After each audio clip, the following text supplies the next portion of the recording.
অবশেষে বাণিজ্য চুক্তিতে পৌঁছালো ইউরোপীয় ইউনিয়ন ও যুক্তরাষ্ট্র। আমেরিকায় ইউর সব রপ্তানি পণ্যের শুল্ক থাকবে 15%।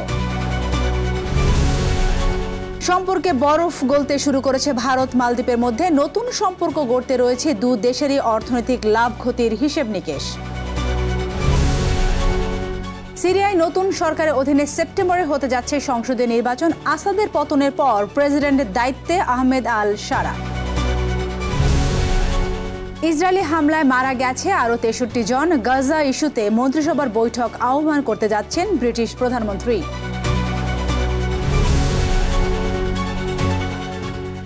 বিশ্বজুড়ে ঘটে যাওয়া দিনে গুরুত্বপূর্ণ ঘটনাবলী নিয়ে আরটিভির নিয়মিত আয়োজন সারাদিনে বিশ্ব। আপনাদের সাথেই আছি আমি সালিহা পারভিন সাথী। অবশেষে বাণিজ্য চুক্তিতে পৌঁছেছে ইউরোপীয় ইউনিয়ন ও যুক্তরাষ্ট্র।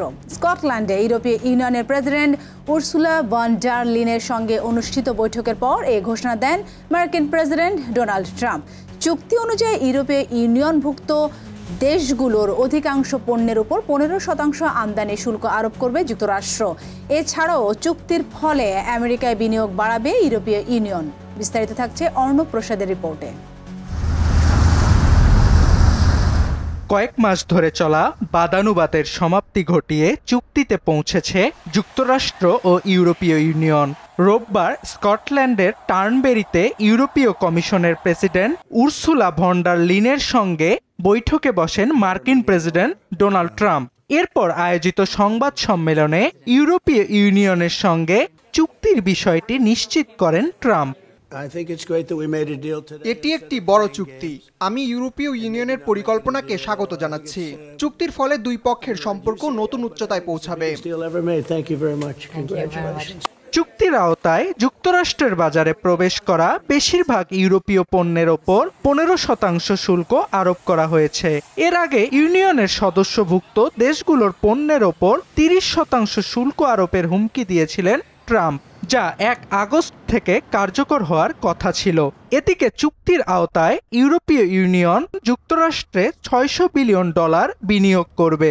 অন্যদিকে যুক্তরাষ্ট্রের কাছ থেকে $750 বিলিয়ন জ্বালানি ও সামরিক সরঞ্জাম কিনবে ইউরোপীয় ইউনিয়ন। সাংবাদিকদের সঙ্গে আলাপকালে চুক্তির বিষয়ে নিজের উচ্ছ্বাস প্রকাশ করেন ইউরোপীয় কমিশনের প্রেসিডেন্ট ভন ডার লিন। এটি কঠিন হলেও আমরা ফলাফলে পৌঁছাতে পেরেছি। বিশ্বের বড় দুই অর্থনৈতিক শক্তির মধ্যে একটি সফল চুক্তি হয়েছে। এটি বৈশ্বিক অর্থনীতিতে স্থিতিশীলতা আনবে। অর্ণব প্রসাদ, আরটিভি। সম্পর্কের বরফ গলতে শুরু করেছে ভারত ও মালদ্বীপের মধ্যে। সম্প্রতি মালদ্বীপ সফর করেছেন ভারতের প্রধানমন্ত্রী নরেন্দ্র মোদী। এর আগে অক্টোবরে ভারত সফর করেন মালদ্বীপের প্রেসিডেন্ট মোহাম্মদ মুইজ্জু। তবে প্রেসিডেন্ট নির্বাচিত হওয়ার আগে পুরোপুরি ভারত বিরোধী অবস্থানে ছিলেন মুইজ্জু।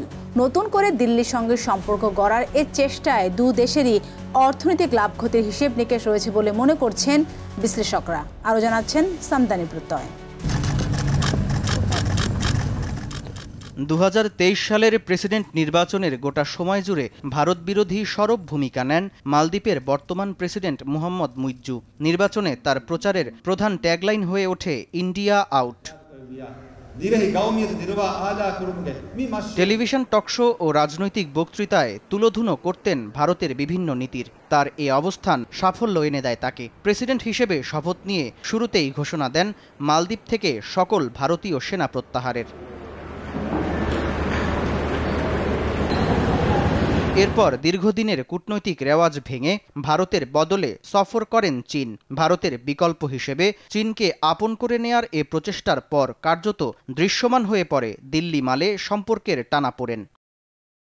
গেল জানুয়ারিতে নরেন্দ্র মোদীর লাক্ষাদ্বীপ সফরের ছবিতে সামাজিক মাধ্যমে মালদ্বীপের মন্ত্রী ও নেতাদের নেতিবাচক মন্তব্য খেপিয়ে তোলে ভারতীয় নেটিজেনদের। ভারতের সোশ্যাল মিডিয়ায় ট্রেন্ড করতে শুরু করে বয়কট মালদ্বীপ হ্যাশট্যাগ।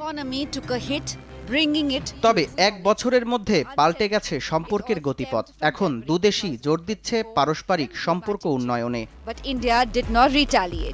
গেল অক্টোবরে ভারত সফর করেন মালদ্বীপের প্রেসিডেন্ট মোহাম্মদ মুইজ্জু। এরপর গেল শনিবার মালদ্বীপের 60তম স্বাধীনতা দিবসের অনুষ্ঠানে যোগ দেন নরেন্দ্র মোদী। ঘোষণা দেন ঋণ সহায়তা ও দ্বিপক্ষীয় বাণিজ্য চুক্তির।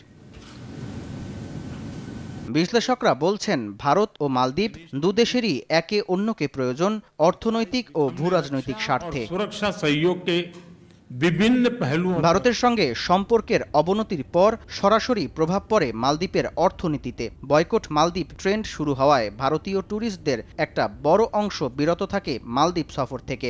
এতে ব্যাপকভাবে ক্ষতিগ্রস্ত হয় দেশটির পর্যটন খাত। দেশটির জিডিপির 28% পর্যটন নির্ভর হওয়ায় এ খাতের ক্ষতির প্রভাব পড়তে শুরু করে অন্যান্য খাতেও। বাড়তে থাকে ঋণের বোঝা, ব্যাহত হয় অভ্যন্তরীণ উন্নয়ন।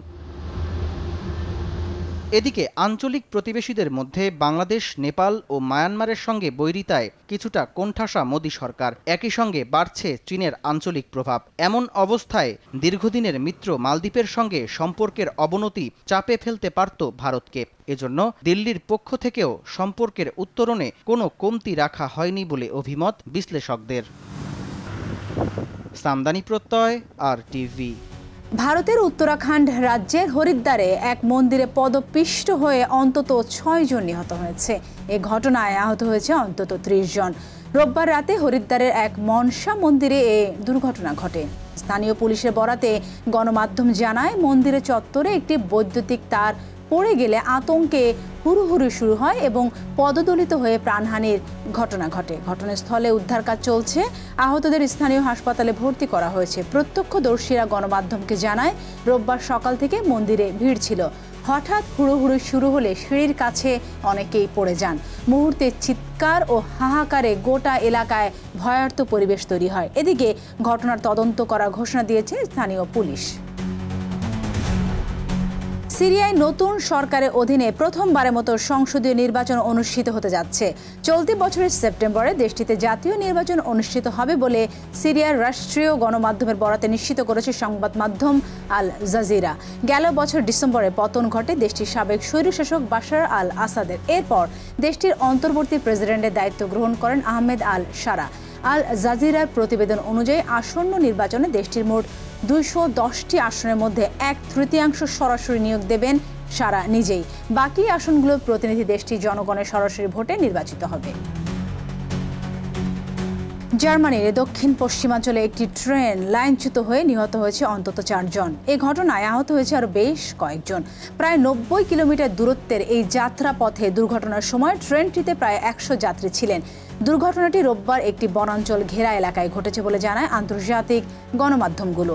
সিগমারিঙ্গেন ও উলম শহরের মধ্যবর্তী পথে একটি আঞ্চলিক ট্রেনের 2টি বগি লাইনচ্যুত হয়ে পড়ে বলে স্থানীয় পুলিশ জানিয়েছে। জার্মান সংবাদ সংস্থা DPA প্রকাশিত এক ছবিতে দেখা গেছে, দুর্ঘটনার পরও বগিগুলো অক্ষত রয়েছে, তবে একে অপরের সাথে ধাক্কা খেয়ে পাশে গড়িয়ে পড়েছে। এ ঘটনায় প্রতিক্রিয়া জানিয়েছে জার্মান চ্যান্সেলর ফ্রিডরিশ। এক এক্স বার্তায় নিহতদের জন্য শোক প্রকাশ করেছেন এবং তাদের পরিবারের প্রতি গভীর সমবেদনা জানিয়েছেন তিনি। দুর্ঘটনার সঠিক কারণ এখনো জানা যায়নি, তবে তদন্ত চলছে বলে জানিয়েছে কর্তৃপক্ষ। ইউক্রেনে একদিনে 53টি ড্রোন নিয়ন্ত্রণ পোস্ট এবং 8টি স্টার্লিং স্যাটেলাইট স্টেশন কেন্দ্র ধ্বংস করার দাবি করেছে রুশ বাহিনী। এছাড়া এই অভিযানে 190 সেনা নিহত হয়েছে বলেও দাবি করে রাশিয়ার ব্যাটেল গ্রুপ ইস্টের মুখপাত্র আলেকজান্ডার গর্দেভ। আর ব্যাটেল গ্রুপ ওয়েস্ট বলছেন, একই সময়ের মধ্যে তাদের বাহিনীর ইউক্রেনীয় সেনাদের উপর হামলার ঘটনায় প্রায় 250 জনের হতাহতের ঘটনা ঘটেছে। একই সাথে 41টি ড্রোন নিয়ন্ত্রণ পোস্ট ধ্বংসেরও দাবি করেছে তারা। এদিকে রাশিয়ার প্রতিরক্ষা মন্ত্রণালয় বলেছে, ইউক্রেনের পূর্বাঞ্চলীয় দোনেৎস্কের জেলেনি গাই এবং মালিয়াভেক্কা গ্রামে 2টি রাশিয়ার নিয়ন্ত্রণে চলে এসেছে।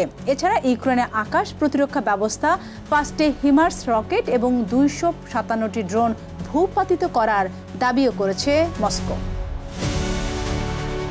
এদিকে গাজায় অপুষ্টির মাত্রা উদ্বেগজনক পর্যায়ে পৌঁছেছে, তা বিপজ্জনক গতিপথে বলে সতর্ক করেছে বিশ্ব স্বাস্থ্য সংস্থা। এর আগে আন্তর্জাতিক চাপের মুখে ইসরায়েল জানায়, তারা গাজার কিছু অংশে প্রতিদিন 10 ঘন্টা করে যুদ্ধ বন্ধ রাখবে। তবে কৌশলগত বিরতির মধ্যেও ইসরায়েলি হামলায় প্রাণ গেছে 63 ফিলিস্তিনির। এদিকে গাজা ইস্যুতে মন্ত্রিসভার বৈঠক আহ্বান করতে যাচ্ছেন ব্রিটিশ প্রধানমন্ত্রী কিয়ার স্টারমার। বিস্তারিত জানাচ্ছেন ইমরুল হাসান। দীর্ঘ বিরতির পর গাজায় উড়োজাহাজ থেকে ত্রাণ সামগ্রী ফেলার কার্যক্রম আবার শুরুর পর এই ধরনের সতর্কবার্তা এলো ডব্লিউএইচওর পক্ষ থেকে। রোববার জর্ডান ও সংযুক্ত আরব আমিরাত গাজায় উড়োজাহাজ থেকে ত্রাণ সামগ্রী ফেলে। এর আগে গাজার কিছু অংশে 10 ঘন্টা করে যুদ্ধ বন্ধ রাখার কথা ঘোষণা করে ইসরায়েল, যাকে তারা বলছে কৌশলগত বিরতি। এই বিরতির আওতায় জাতিসংঘের ত্রাণ বহরের জন্য করিডোর তৈরি করে দেওয়ারও কথা জানায় তারা। ইসরায়েলের দাবি, গাজাবাসীকে ইচ্ছাকৃতভাবে অনাহারে রাখার যে মিথ্যা অভিযোগ উঠেছে তা খণ্ডন করতে এই বিশেষ ব্যবস্থাগুলো নেওয়া হয়েছে। ইসরায়েল বলছে হামাস ইচ্ছাকৃতভাবে এমন অভিযোগ তুলে বিশ্বের সামনে ইসরায়েলের ভাবমূর্তি ক্ষুণ্ণ করার চেষ্টা করছে। আর জর্ডানের সামরিক বাহিনী বলেছে গাজাবাসীর জন্য ত্রাণ সামগ্রী পৌঁছে দিতে তারা সংযুক্ত আরব আমিরাতের সঙ্গে কাজ করছে। ইতিমধ্যে তারা উড়োজাহাজ দিয়ে 3 দফায় গাজায় 25 টন ত্রাণ সামগ্রী ফেলেছে। এছাড়া মিশর হয়ে ত্রাণবাহী লরির একটি বহর গাজায় প্রবেশ করেছে। আরেকটি বহর ঢোকার কথা রয়েছে জর্ডান থেকে।